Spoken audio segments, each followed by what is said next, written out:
प्रधानमंत्री नरेंद्र मोदी ने बेहतर और प्रभावी कर व्यवस्था के लिए डिजिटलीकरण को अपनाने पर दिया जोर। अपने तरह के पहले राजस्व ज्ञान संगम में प्रधानमंत्री ने कर प्रशासन के लिए सुझाए राजस्व, जवाबदेही, ईमानदारी, सूचना और डिजिटलीकरण 5 स्तंभ कर निर्धारक के दिमाग से उत्पीड़न का भय दूर करने की कर अधिकारियों को दी नसीहत।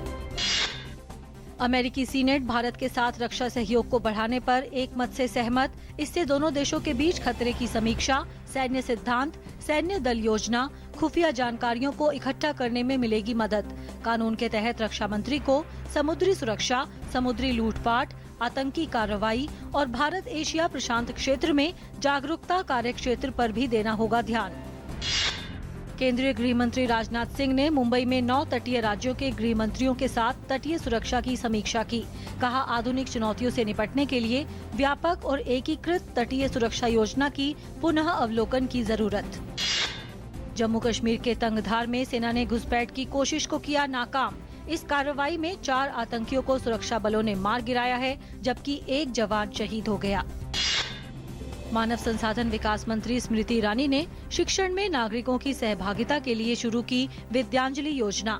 स्वैच्छिक रूप से बच्चों को पढ़ाने के लिए समाज के विभिन्न क्षेत्रों के लोगों को साझा मंच मुहैया कराना है मकसद।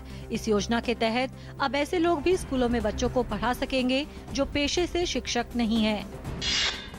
राष्ट्रपति प्रणब मुखर्जी 3 देशों की यात्रा के तीसरे चरण में नामीबिया पहुंचे। इस यात्रा के दौरान यूरेनियम आपूर्ति समझौता उनके एजेंडे में प्रमुख। इससे पहले आइवरी कोस्ट में राष्ट्रपति ने निवेशकों को भारत में निवेश के लिए किया आमंत्रित।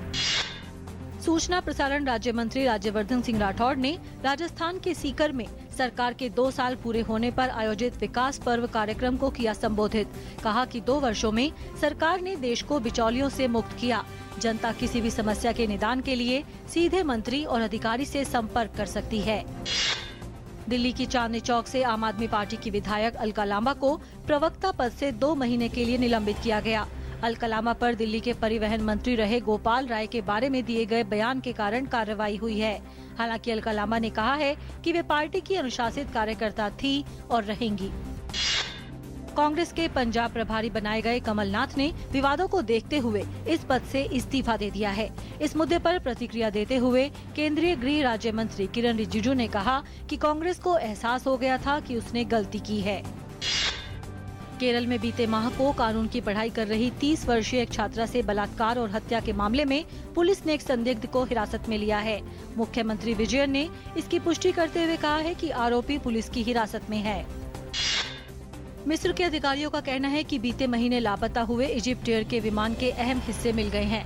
पेरिस से काहिरा जाते वक्त इजिप्ट एयर की एयरबस A320 अचानक मिस्र और ग्रीस के रडार से गायब हो गई थी। बीती 19 मई को हुए हादसे में विमान में सवार 66 लोगों की मौत हो गई थी। हादसे के कारणों का अब तक पता नहीं चल सका है। अमेरिका के राष्ट्रपति बराक ओबामा ने व्हाइट हाउस में तिब्बती आध्यात्मिक नेता दलाई लामा से मुलाकात की। बैठक के दौरान ओबामा ने तिब्बत की अनूठी धार्मिक परंपराओं के संरक्षण के लिए समर्थन की बात कही। दोनों नोबेल पुरस्कार विजेताओं के बीच हुई इस बैठक का चीन ने विरोध जताया था।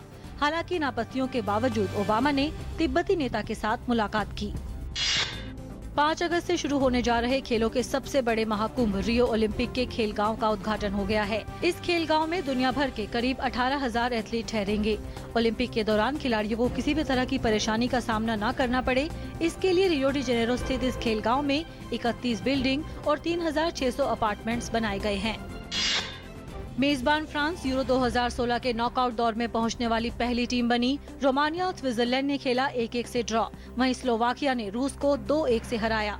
यूरो कप में आज ग्रुप सी के एक अहम मुकाबले में विश्व चैंपियन जर्मनी का सामना पोलैंड से, वहीं वेल्स के खिलाफ इंग्लैंड को जीत की सख्त जरूरत। पहली बार फाइनल में प्रवेश की दहलीज पर खड़ी भारतीय हॉकी टीम आज 36वीं चैंपियंस ट्रॉफी के आखिरी लीग मैच में ऑस्ट्रेलियाई चुनौती का सामना करेगी। भारत को ऑस्ट्रेलिया ने 2 महीने पहले अजलन शाह हॉकी टूर्नामेंट में 2 मैच में हराया था, लेकिन इस बार भारतीय टीम मौजूदा विश्व चैंपियन के खिलाफ बेहतर प्रदर्शन को बेताब है।